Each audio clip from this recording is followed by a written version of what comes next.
मग एका पॉइंट लावून कधीतरी अशी शिटी वाजते त्या प्रेशर कुकरची. लाज वाटते कॅमेरा तो खोटं बोलतोस. One of the most beautiful girl in my life ती आहे माझ्यासोबत. हाय नमस्कार, मी अतिशा लाड. राजश्री मराठी शोबजमध्ये तुम्हा सगळ्यांचं स्वागत आहे. तर स्टार प्रवाह परिवार पुरस्कार 2024च्या रेड कार्पेटवर मी आता आहे आणि आपली सध्या नंबर 1 असलेली मालिका म्हणजेच ठरलं तर मग ह्या टीमनी मस्त पर्पल आउटफिटमध्ये इथे हजेरी लावली आहे. खूप स्वागत तुम्हा तिघांचंही राजश्री मराठीमध्ये. कसे आहात? मजेत मस्त मजेत एकदम. वन ऑफ द शिपसुद्धा आहेत. कसे आहात सर? मस्त एकदम धमाल. नेहमी सेटवर असं प्रेशर असतं ना, पण आता जेव्हा मालिका नंबर 1वर असेल अजून प्रेशर वाढतं. खरंय पण म्हणून आता रिलॅक्स आहे. आज काही नाही, पण मज्जा करायची आहे. पण हे काहीतरी युनिक दिसतंय मला. ठरलं तर मग काय ठरलंय? आमचं ठरलेलं आहे आम्ही नेहमी असे छान हसत खेळत मस्त मजा करत राहणार आणि प्रेक्षकांचं भरपूर मनोरंजन करत राहणार. तुम्ही काय सांगाल, काय ठरलंय? नाही आमचं तेच ठरलेलं. आम्ही सगळेजण छान काम करतो हसत खेळत आणि त्याच्यातच आम्ही आनंदात असतो. कारण आम्हाला कुठच्याही कामाचं आम्हाला काहीच प्रेशर नसतं. कारण सगळं प्रेशर आमचं याने घेतलेलं असतं आणि आम्ही सेटवरती खूप टाईमपास करत असतो. मग एका पॉईंट लावून कधीतरी अशी शिटी वाजते त्या प्रेशर कुकरची. पण त्याची शिटी वाजायला खूप वेळ लागतो. रिअल लाईफ कपलसुद्धा आहे आणि इकडे ऑन कॅमेरा कपलसुद्धा आहे. खूप स्वागत श्रद्धा. थँक्यू. Hi hello. थँक्यू. सरांशी बोलत होतो की ठरलं तर मग हे तुमचं बॅच आहे. एक काय ठरलंय की नंबर 1 सोडायचंच नाहीये काय? मागच्या एका वर्षात आम्ही सगळ्यांनी खूप परिश्रम करून हे ठरवलंय. ते असंच नाही आलेलं आहे. तर ठरवलं आहे आम्ही आणि आता बहुतेक ते अस्तित्वात येईल असं वाटतंय डेफिनेटली. मेन हे आहे की जास्तीत जास्त मेहनत करून जास्तीत जास्त सिन्सिअरली काम करायचं हे नक्की ठरवलेलं आहे. आम्ही तू एक काय ठरवलंय?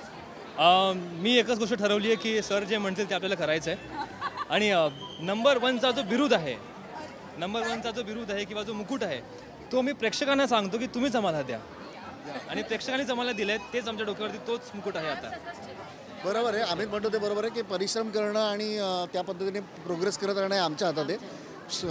क्रेडिट देणं हे सर्वस्वी आपल्या प्रेक्षकांच्या हातात आहे. ते आमच्यासाठी गॉड आहेत. त्यांनी ठरवलं तर ते आम्ही नंबर 1 नक्कीच राहू याच्याही पुढे. काहीतरी म्हणाली. मी म्हटलं मध्ये मध्ये ढेकरं देणं.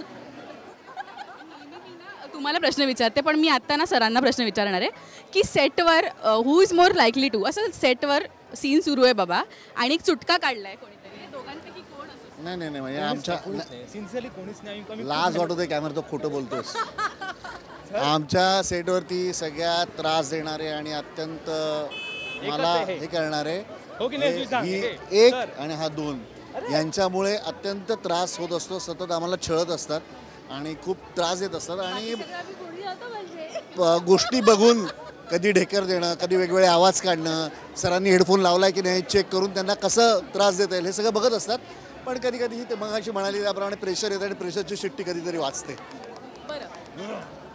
आणि मोनिका जे आम्हाला रील्समध्ये दिसतं ती डबे वेगवेगळे पदार्थ सेटवर येतं कधी? हो म्हणजे आमच्या घरून प्रत्येकाच्याकडून डबा येतो आणि आम्ही एकत्र जेवल्याशिवाय म्हणजे तेच आमच्यासाठी फार मोटिवेशन असतं. म्हणजे सेटवरती आल्यानंतर मी असं म्हणतो चला आपण ज्याच्यासाठी आलं आता ते करूया. श्रद्धा सुद्धा इन झाली आहे एकदम पर्पल आउटफिटमध्ये. काय कॉम्प्लिमेंट? खूप सुंदर दिसते ही. No doubt. One of the most beautiful girl in my life ती आहे माझ्यासोबत. इथे सायली उभी आहे ऑन कॅमेरा. बायकोला वन ऑफ द मोस्ट उभं राहायला पाहिजे आणि मग विचारायला पाहिजे.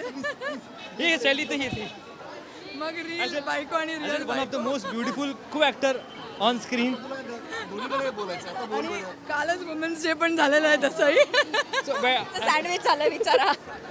रिअल आणि रील बायकोच्या मध्ये उभा आहे मी काय करू. रिअल बायकोला तर कॉम्प्लिमेंट दिली आहे. रील बायकोला काय कॉम्प्लिमेंट? रिअललाच द्यायला पाहिजे. 10 इंटरव्ह्यू मध्ये दिली. नाही ही आहेच घरी समजूत घेते सोबत काम करायचं बाबा. हो सेटवर बेट उगाच कॅमेरा कट करेल लाईट कट करेल मग काय करायचं. घरी समजून घेत असते आणि हिला सेटवरती समजून घ्यायला लागतं. मस्त गाईज आणि असंच बॉन्डिंग तुमचा आम्हाला सगळ्यांना आवडतो. All the very best. मालिकाशीच नंबर 1वर राहू दे. Fingers cross. Thank you so much.